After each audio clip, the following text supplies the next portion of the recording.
আসন্ন ঈদুল আজহা উপলক্ষে ত্রিপুরা রাজ্যে জমিয়ত উলামায়ে হিন্দের পক্ষ থেকে এক বিশেষ বার্তা দিয়েছেন সংগঠনের রাজ্য সভাপতি মুফতি তৈয়বুর রহমান।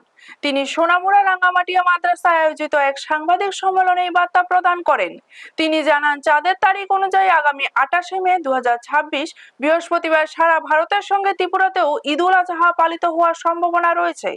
ওই দিন সামর্থ্যবান মুসলিমরা গরু, ছাগল, মহিষ সহ বিভিন্ন পশু কুরবানি করবেন, যা যুগ যুগ ধরে চলে আসা ধর্মীয় ঐতিহ্য। মুফতি তৈয়বুর রহমান প্রশাসন ও সাধারণ মানুষের প্রতি আহ্বান জানিয়ে বলেন, কুরবানির এই ধর্মীয় কার্যক্রম যেন শান্তিপূর্ণভাবে সম্পন্ন হয় এবং কোথাও কোনো বাধা, বিশৃঙ্খলা বা বিঘ্ন না ঘটে সেই বিষয়ে প্রয়োজনীয় নজরদারি ও ব্যবস্থা গ্রহণ করা প্রয়োজন। তিনি কুরবানিদাতাদের প্রতিও বিশেষ বার্তা দেন, যাতে কুরবানির মাধ্যমে অন্য ধর্মাবলম্বী মানুষের কোনো ধরনের অসুবিধা না হয়।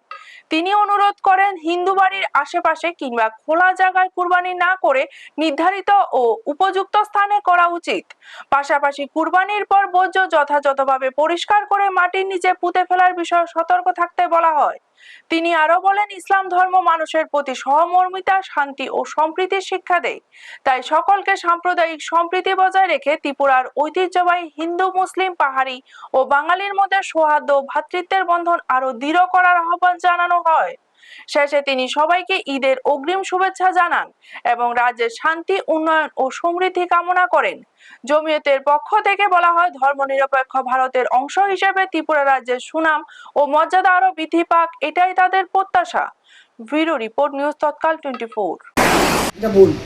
এই বিষয়টা একটু ক্লিয়ার করে দিন। না, এটা তো বিলকুল অনুচিত নয়।